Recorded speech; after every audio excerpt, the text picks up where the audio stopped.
course, you need to know that these arguments, the state insisted that the accused tells court where each of her sureties stays, and the accused sarcastically responded that her sureties stay in their homes in Kampala, and that is Dr. Miria Matembe for you. She's a hard nut. So you need to understand that as well. Defense lawyer Anthony Yasimwe, of course, this is the vice president of the Uganda Law Society. He deputizes, of course, senior counsel Isaac Chimeze Semakadde. Now he is the lead lawyer or lead counsel of Dr. Miria Matembe, stating that the accused is a 73-year-old senior citizen, a former woman member of parliament, a former minister of ethics and integrity, former member of the Constituent Assembly, former member of the Pan-African Parliament, a lawyer, among other descriptions.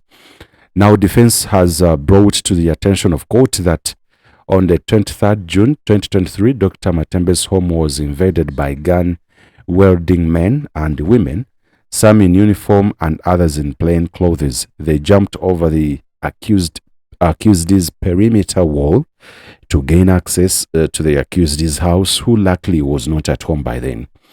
Now, the entire week, the associates, the accused, where they say she was harassed and their homes raided in search for the accused until on the 28th, when operatives apprehended her, blindfolded her, and whisked her away in a drone, and her whereabouts were unknown until 30th June, when she was delivered to court at around 4 p.m.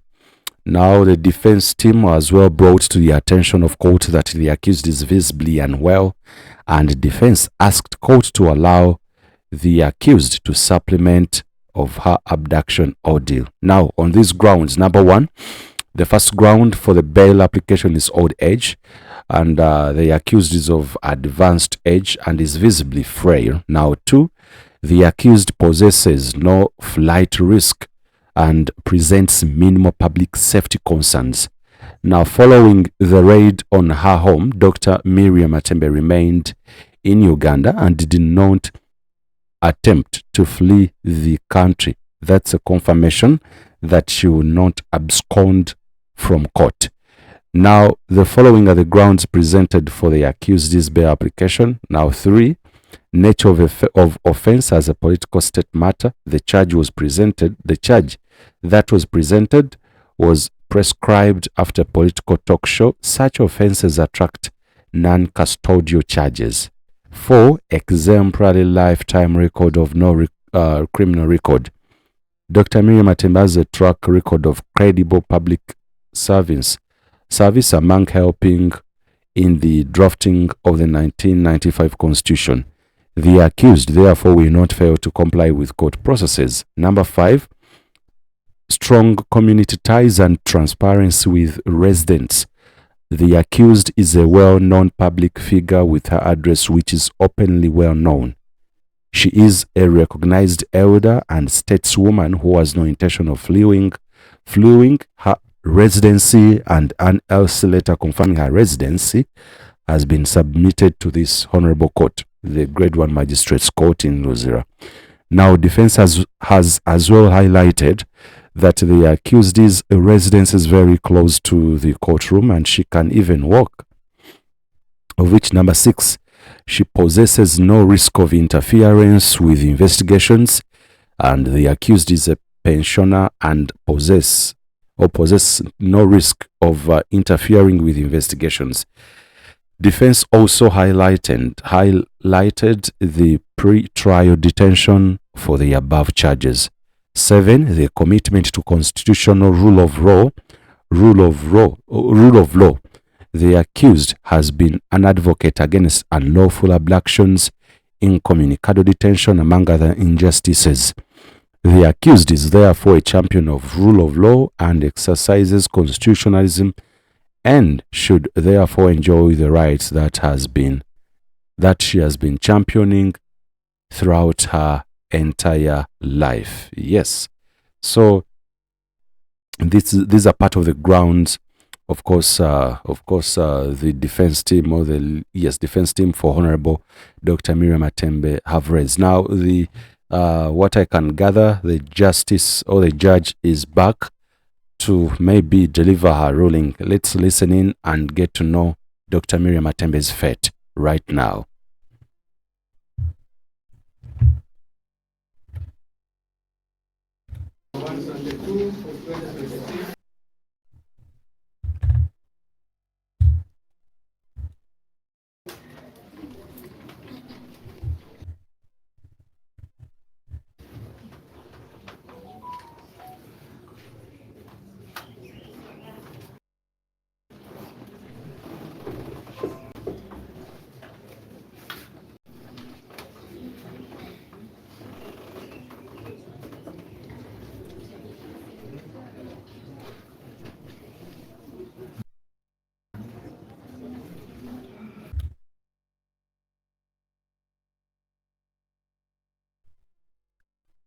Oh yes, we still await for the judge to make her way back to the courtroom. I think a few moments from now, but it is now 14 minutes past, of course, or beyond the time frame. She had said that she would return to give her ruling in regards to the bail application. It seems there are more delaying tactics. We do not know whether she's still getting or receiving orders from whoever, orders from the above. Now, you need to understand that the state made some arguments in regards to granting Dr. Miria Matembe bail. Now, state is argued that the national ID or passport of the accused Dr. Miria Matembe has not been presented to court, which is a primary bail requirement. And on the issue of advanced age of the applicant, prosecution states that it is not a mandatory ground for bail.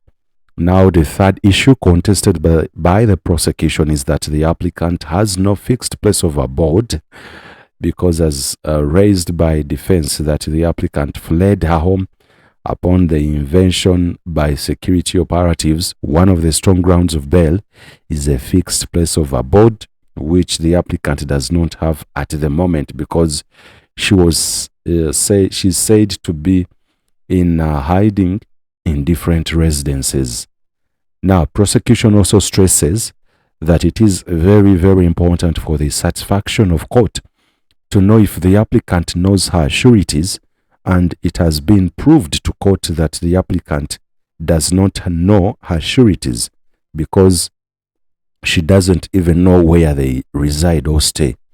Now, the state has also highlighted that one of the sureties, Honorable Akelo Lucy, presented to court a telephone number which is registered in the names of Sarah Namuswa. Now, state suggests that there is a likelihood that the surety is not being truthful, which worries the state on the credibility of the surety. Now, state also brought to the attention of court that surety Lucy Akero is a member of parliament in Amuru district, and the state wonders how someone taken up with duties in such a distant place will be able to conduct her role as a surety to compel the accused to appear for court proceedings. Now, state also queried the credibility of surety Godbert Tumoshabe, whose contact is registered in the names of a woman called Ashemereire. Now, the state expressed fear that they might not be able to trace the sureties in case the accused absconds from court. Now, state also brought to the attention of court that the accused has not presented any previous medical records. One of the grounds that the applicant is applying for bail is on medical grounds. Of course, state as well has fear that the character of the accused, mainly how she's presenting herself in court, shows that the applicant is likely to violate bail terms. Now, the state also has asked court that there is a likelihood that when bail is granted, the accused should deposit her passport to court, because the applicant already told court that she has been on the run, and there is a likelihood that the applicant will run away from trial.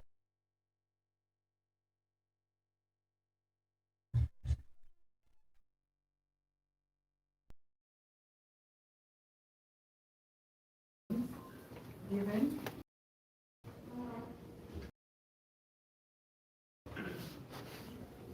regarding the nature of the offense, counsel submitted that the court had itself admitted that the offense was not so great, and also there was no risk to interference with witnesses. Counsel also referred to the jurisprudence, both domestic and comparative, for that favor the grant of such claim. We referred to cases like Foundation for Human Rights Initiative, that's the Attorney General, Constitutional Petition number 20 of 2006, and Colonel Dr. Kiza Besigye versus Uganda, in application number 83 of 2016. The alternate ground was that the applicant had substantial sureties who are willing to ensure compliance with the bail conditions once the applicant is released on bail. Briefly, the sureties that have been presented are: 1. Honorable Luzira Prison, a member of Parliament, appointed as accused and an associate of the accused person in the Uganda Women's Movement. 2. Honorable Kabasharira Naomi, an aunt to the accused person and MP for Rushenyi County in Tungamo District. 3. Miss Prima Kwagala, an advocate of the High Court of Uganda and the subordinate courts there too, well acquainted with the duty of a surety, and she was an associate of the UNH. Lastly was Mr. Godbert Mushare, a lawyer and executive director of the Great Lakes Institute of Strategic Studies located in Nigeria, and an associate lecturer at the Makerere University School of Law. The residence, contacts, and professional sureties were outlined, and original documentation showing their identity and residence. In conclusion, counsel submitted that no exceptional circumstances was required in this court. This bail application, that it is only fair and just that the court take into account the health of the applicant and the obligation to do justice under Article 126(1) of the Constitution, and that the obligation to do justice under Article 126(1) of the Constitution would require that the applicant is admitted to bail and bail accordingly. In reply, the prosecution opposed the bail application on the following grounds. First, it was their submission that the accused person had not provided her national ID or passport to the court, as required in paragraph 12 and 13 of the bail guidelines. It was her fear that the accused could flee the country and the further jurisdiction of the court. As regards the argument that the accused is of advanced age, the prosecution argued that the fact of being advanced age did not entitle one to mandatory bail from the court. Bail remained at the discretion of the court. Third, the information of what transpired about the raid by state agents was, in short, evidence from the bar, and there was no iota of evidence to prove the same. Rather, the prosecution argued that the very fact of raiding would mean that the accused is a fugitive on the run with no fixed place of abode, since she is in hiding.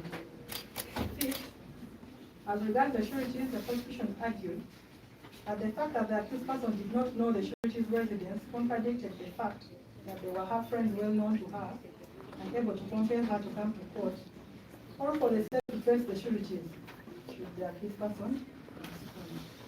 Sixth, to her, some of the sureties have not been proved by giving wrong phone numbers, such as surety 1, Honorable Luzira Prison, and surety 4, Godbert Mushare. She also expressed fear that the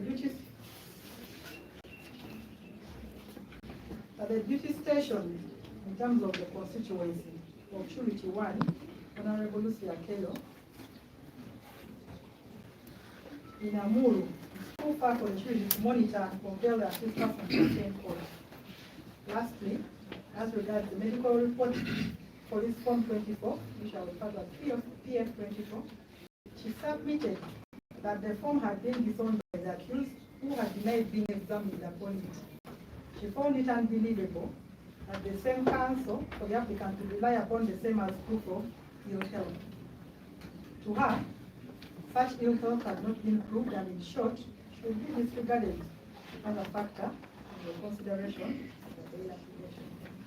In conclusion, she attacked the character of the accused person in court, who seemed uncourteous and rude in answering questions put to her by the state prosecutor during her reply, in her attempt to determine the substantiality of the surety. She also argued that these answers show that this person is likely to continue with saying such words that are already complained of in the current criminal matter. All in all, she prayed that the bail be denied. Rejoinder. In rejoinder, counsel for the applicant tackled the issues raised in reply by the prosecution. First, counsel argued that the state had skipped paragraph 13, A and E of the bail guidelines, which provide for the consideration of the gravity of the offense and the applicant's age and position. As regards the ID and passport, counsel noted that failure to tender this in was an oversight, and tendered it the ID and showed court the original passport. As regards reliance upon Police Form PF 24, counsel argued that the prosecution was bound by Section 15 of the Evidence Act on the application of the parole evidence rule, which excludes documentary evidence in the presence of a written document. Upon perusal of that act, I found that the section was wrongly cited. The correct sections run from sections 91 to 100 of that act. Nevertheless, the argument holds, albeit that the wrong law was cited, and will be considered in the evaluation of the application.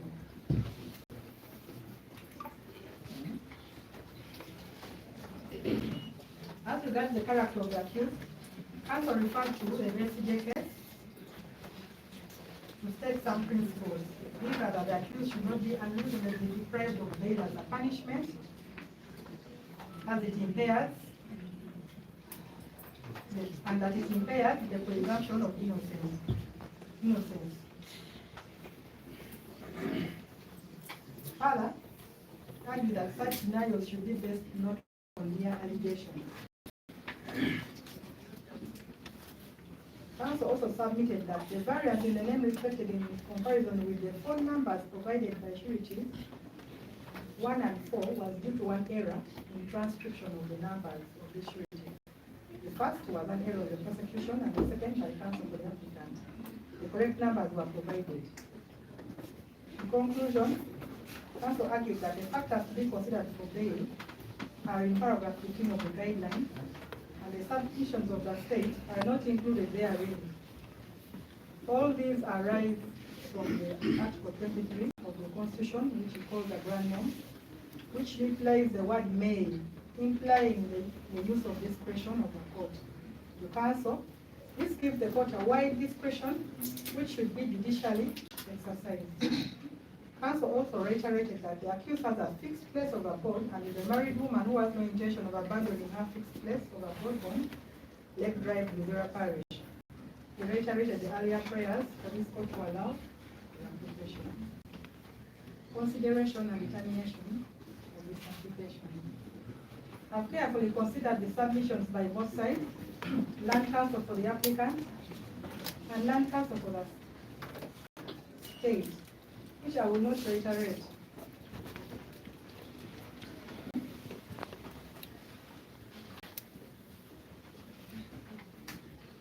I have also read and analyzed the cases quoted and the law as a whole, albeit that the time was relatively short. I was, however, able to appreciate the vital elements in the arguments of the two parties, and I am grateful for their preparation and spirited arguments presented to court today. These enable the court to arrive at a decision that is supported by the law and the evidence. The nature of bail. The decisions cited were clear on bail provisions. I will only summarize their content. Originally, bail means security given to court by another person, and the accused will attend trial on the day appointed. This is the alternative argument of accused counsel. It also includes recognizance entered into by the accused themselves, conditioning them to appear, and failure of which may lead to a warrant of arrest and confinement in prison till the trial of the case is heard and finalized. This reflects the primary argument for bail by the accused person. However, in both these instances, bail may also lead to forfeiture of the recognizance by the accused or applicant, and even the sureties, where by their order to deposit the money, they were bound to court. Bail is granted to an accused person to ensure that he appears to stand trial without necessity of his being detained in custody in the meantime. The effect of bail is merely to release the accused from physical custody, as has been held in the cases cited, but he is still under the jurisdiction of the law and is bound to appear at the appointed time and place. What is the basis of bail? Indeed, as a long-recognized principle under the criminal law, bail is premised on the presumption of innocence in Article 28.3a of the Constitution, and the case law under that needs statement in terms of precedence, as it has been subject to numerous applications in the course of record. It's also premised on Article 23.1a and 23.6a of the Constitution, which grant court the right to grant bail in its discretion with conditions it considers necessary. In the observance of the personal liberty of its citizens. In the magistrate's courts, bail is additionally governed by the provisions of Section 75 and 77 of the Magistrate's Court Act, Chapter 19. This application is made under Section 75, where it is provided that, and I quote, a magistrate's court before which an accused person appears or is brought charged with any offense may, at any stage of the proceedings, release the person on bail and taking from him or her a recognizance consisting of a bond with or without surety for such an amount as is reasonable in the circumstances of the case to appear before the court on such a date and the time as is named in the bond. Underline may at any stage of the proceedings. So it is discretionary and at any stage. The discretionary nature of bail. Whereas Article 23.6 of the Constitution and Section 75 of the MCA allow the applicant to apply for bail, the grant of that bail is not automatic. For that, you see the case of Foundation for Human Rights Initiative versus Attorney General, Constitutional Petition number 20 of 2006, that Council for the applicant provided. All the provisions of the law I have quoted use the expression may, which means that court is given or left with discretion to grant or refuse bail. Indeed, as has been noted, it must always be borne in mind that where any legislation confers upon court discretion to do anything or grant a relief, such discretion has to be exercised without any malice, without any ill will, ulterior motive, or regard to external influence or circumstances. Court must be satisfied that the provision of the law has been complied with. For that, we refer to the case, the judgment of the ruling of Masal Musene, the judge Assis Enwazin, the case of Colonel retired Kizabe James versus Uganda, criminal application number 83 of 2016.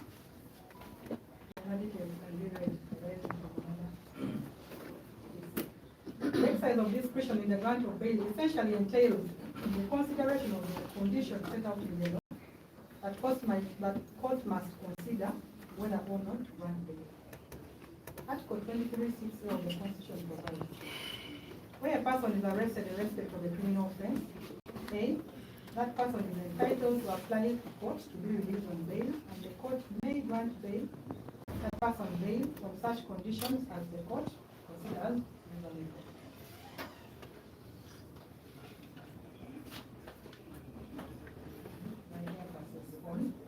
such conditions as the court considers relevant.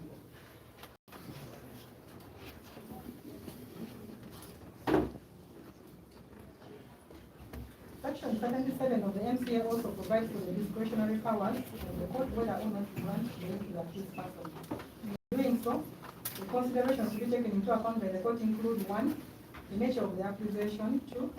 The gravity of the offense charged and severity of the punishment, 3. Antecedents of the applicant so far as they are known, 3. 4. Whether the applicant has a fixed place of abode within the area of the court's jurisdiction, 5. And whether the applicant is likely to interfere with any of the witnesses for the prosecution or the evidence to be tendered in support of the charge. I take note of these provisions also. I take note that these provisions are mirrored in the Constitution bail guidelines for the courts of judicature, Practice Direction 2022, which again I will not reiterate here. I will go ahead to consider these factors so far as I find relevant. 1. The nature of the accusation. In agreement with counsel for the accused, the offense is not one of the personal physical violence as to endanger other members of the community. It also has an aspect of freedom of speech which in light of the presumption of innocence requires a balancing act. Here, court is invited to determine that if that right was used contrary to section 38(1)(d) to promote sectarianism. Here, in the criminal case, the court is invited to determine if that right was used contrary to section 38(1)(d) to promote sectarianism, and the other main freedom of speech. However, here we are not concerned with its proof yet. It's a bail application. So I agree that the consideration of bail, when such rights are in play, should be carefully weighed against the public risk. In this case, no such risk caused by the nature of the offense is cited. However, if bail is granted by this court, the accused would be cautioned to limit such utterances similar to those now in court and pending proof to avoid potential commission of other offences during the period the matter is pending hearing. Gravity of the offense charged and severity of punishment. The offense charged involves the use of words, printed or uttered, or any act of hostility towards the people of people. The penalty is a maximum imprisonment of 5 years. This is not so grave as compared to the capital offences, as I indeed noted the previous day. The prosecution did not dispute this, and the fact that it is covered under paragraph 13 of the bail guidelines and section 77 of the MCA. The prosecution did not dispute this, and it is also covered under paragraph 13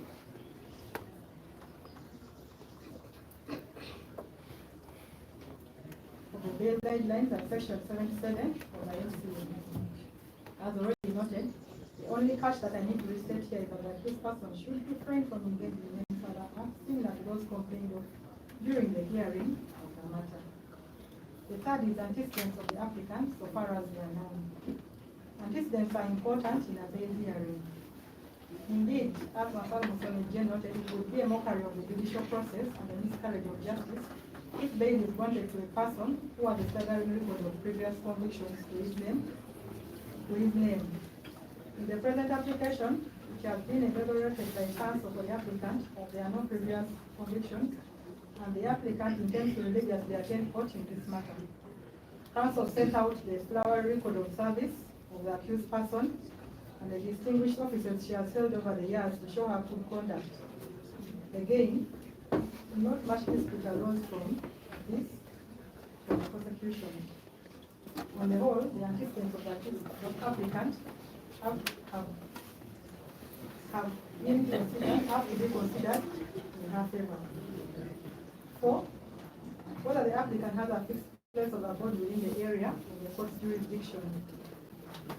On the issue of the applicant having a fixed place of abode at Luzira division in the Kampala district, there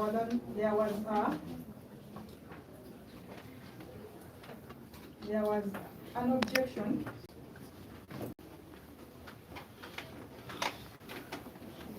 from the state as regards the fact that this person admitted being in hiding and avoiding her home. Counsel of the applicant refuted such claims and reiterated that the accused commitment to occupying her home. Without more, I find no reason to doubt that the accused person does not now consider her home a personal residence. If there was any insecurity, it would instead be up to the state to restore security so that the accused person is safe at her residence. It is no reason to deny her bail on that ground. 5. Whether the applicant is likely to interfere with any of the witnesses or the prosecution witnesses or evidence detained in support of the charge. It has not been alleged that once granted bail, the applicant is likely to interfere with investigations, such witnesses or evidence. Counsel for the applicant submitted that there was no such likelihood due to the good previous conduct and responsible nature of the highly esteemed applicant. If there are indeed grounds to lead to the opposite finding, the ground would have to be clearly stated with evidence. This is in light of the presumption of innocence. And in the case of Panji versus the Republic that was cited, it was held that in such circumstances, the investigator should have a sworn affidavit to substantiate any allegations in such allegations.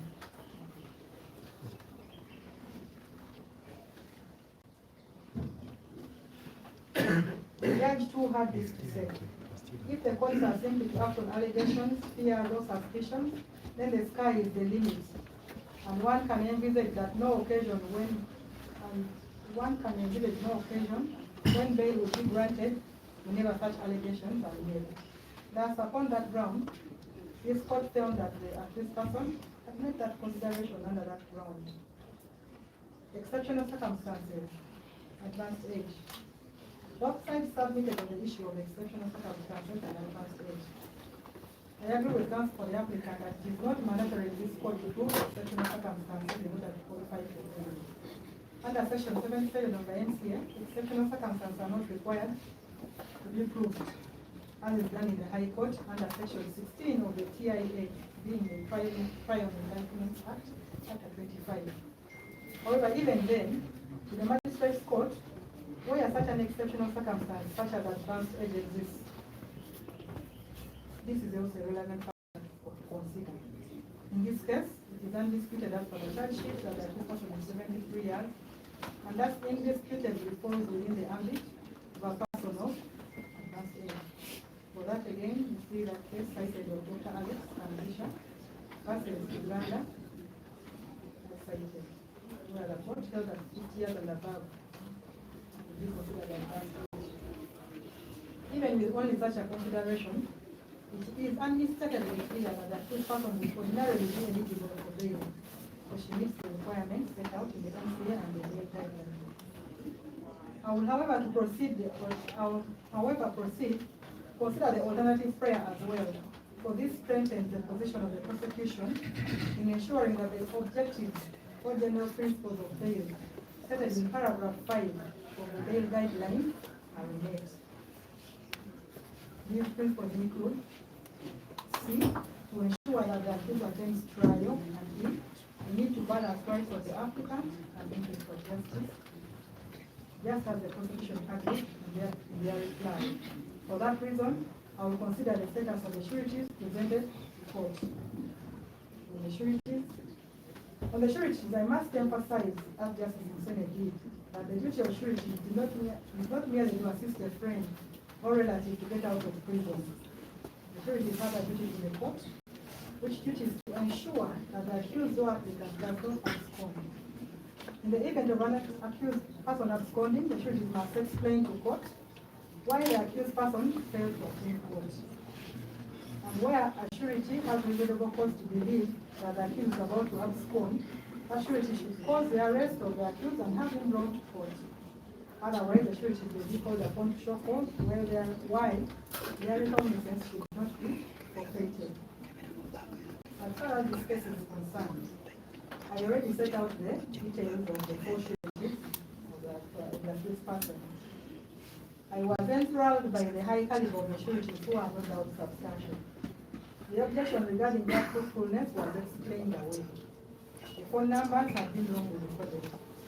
The fact that the accused person does not know exactly where the sureties stay does not automatically operate to reduce the substance attached to the surety. The fact that they have a fixed place of abode are traceable by their high offices they occupy, and several lawyers lead this court to consider them substantial enough. I was also satisfied that the sureties are persons who have understood their role under the law. This second angle of the bail application also succeeds. Politics. Before I take leave, I would like to comment on one final aspect of politics and its intersection with judicial work and the promotion of a peaceful coexistence in Uganda as a democracy. The case of promoting sectarianism has been preferred against the applicant, and she has intimated to this court that this matter allegedly has a political aspect to it.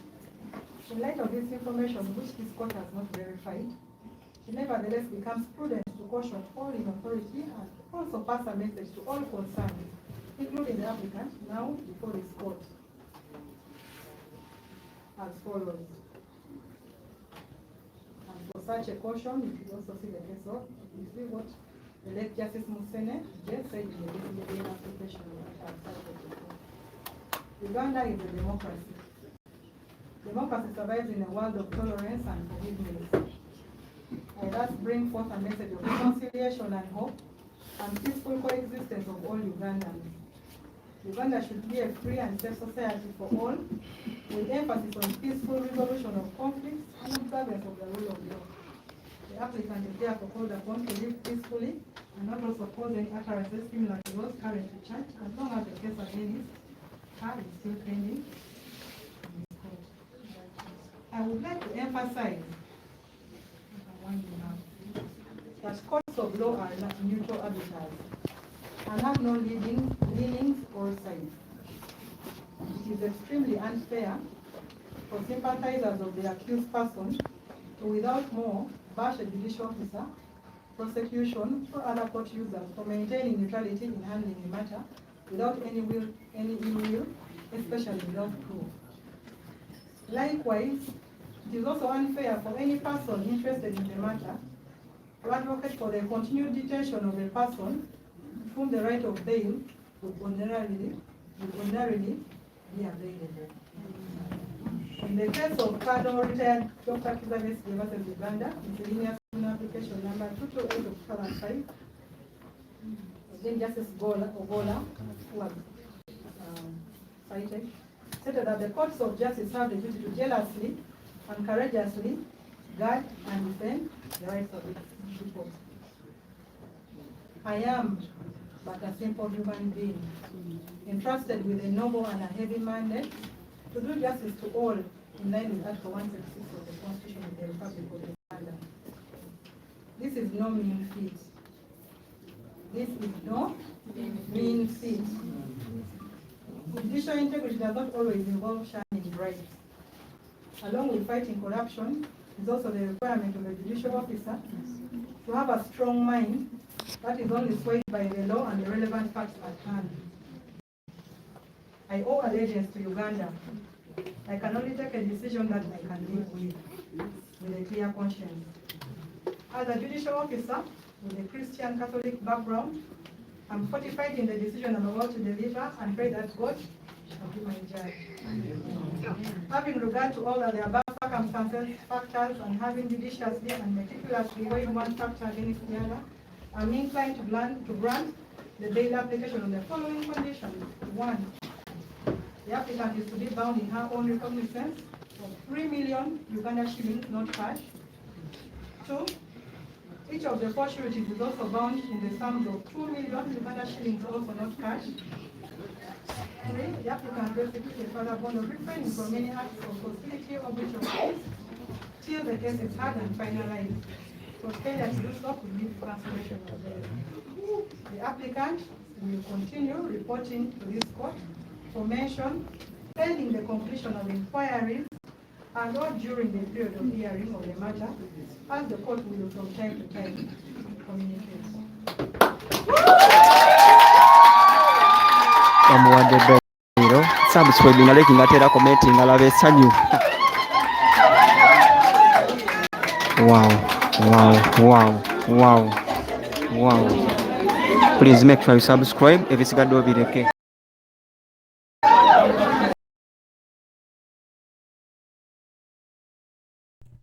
Well, okay. Dr. Miria Matembe has been granted bail finally, and of which the judge has agreed with the defense team. She has agreed with the defense team's submissions and the reasons for her to receive bail. That's breaking.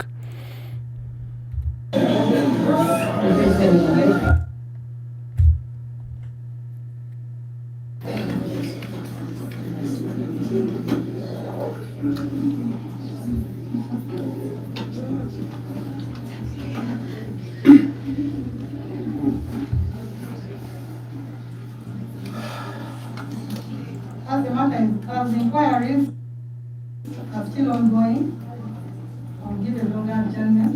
The matter is adjourned to 19th of August. Summation. And if the allegation of the accuser also true, let some piece of mind address.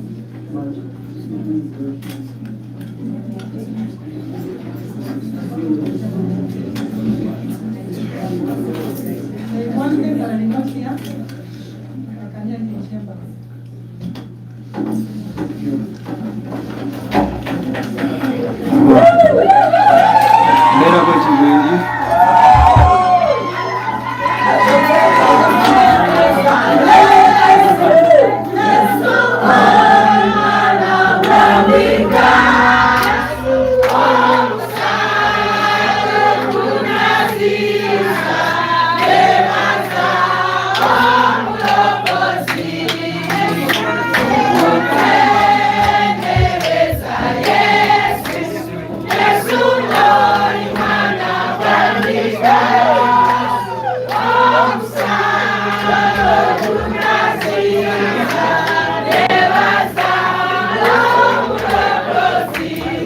All right, guys, please make sure you subscribe. If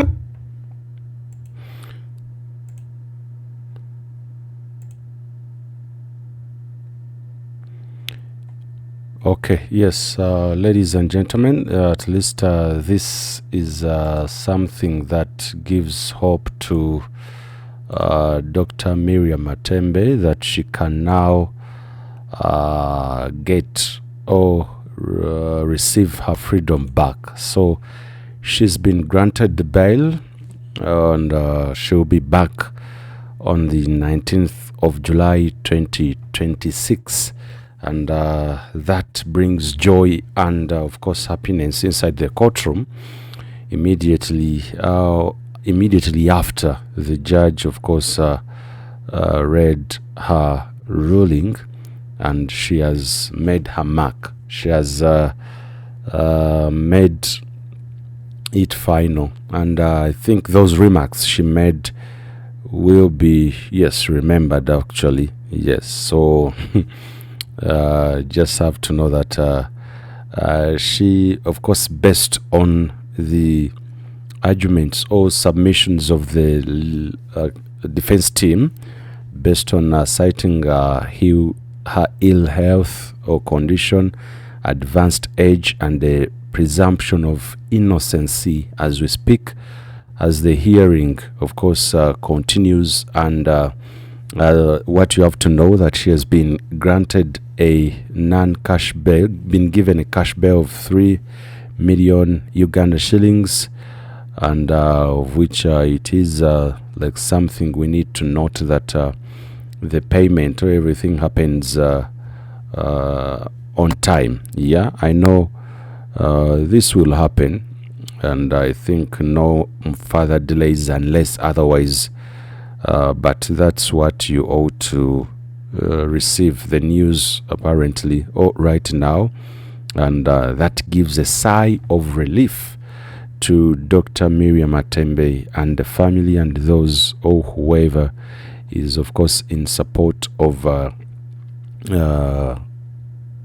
Miria Matembe and her situation.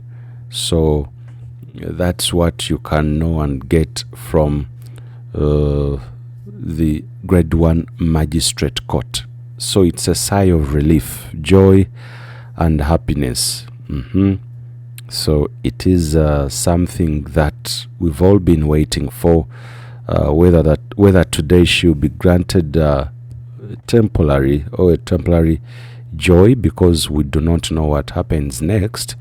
We've already seen the accused being rearrested after such incidents. We pray that that doesn't happen, and of which we shall be expecting more of this and in the meantime. So that is a sigh of relief. Of course, her bail application has been okayed, and she can now have her freedom back. So we thank you so much for, of course, making it from 11 a.m. today in the morning, ever since we started this live broadcast.